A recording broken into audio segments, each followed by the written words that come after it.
car of mass 1,000 kilograms is towing a caravan of mass 600 kilograms along a horizontal road. The resistance to motion is 200 newtons for the car and 100 newtons for the caravan.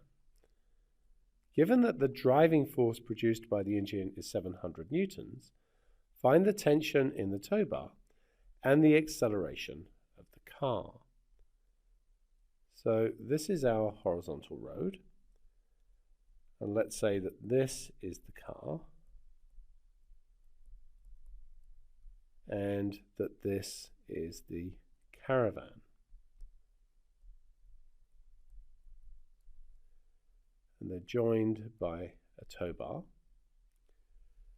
We know that there's a driving force in this direction of 700 newtons, and the system is accelerating this way, and that acceleration is one of the things we need to find. There's a resistance force here of 200 newtons and a resistance force here of 100 newtons. And of course, we've got tension in the tow bar, which will be pulling back on the car and forward on the caravan. So, let's look at the system combined. In other words,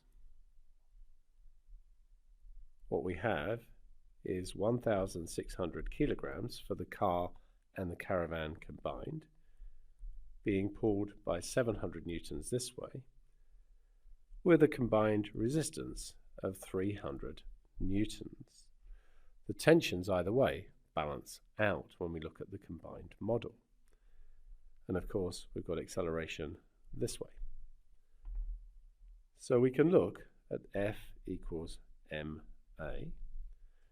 The resultant force is going to be 700 take away 300, and that's going to be equal to 1,600 A, and so 400 is equal to 1,600 A.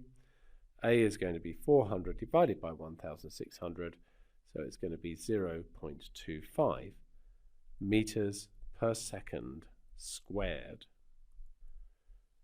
Now let's just look at the caravan. So the caravan, if we consider it in isolation, is 600 kilograms. We've got T pulling this way, 100 newtons this way, and we know there's an acceleration of 0.25 meters per second squared. Again, using F equals ma, we have T take away 100 is equal to 600 times 0.25. So T take away 100 is equal to 150, and therefore T is equal to 250 newtons.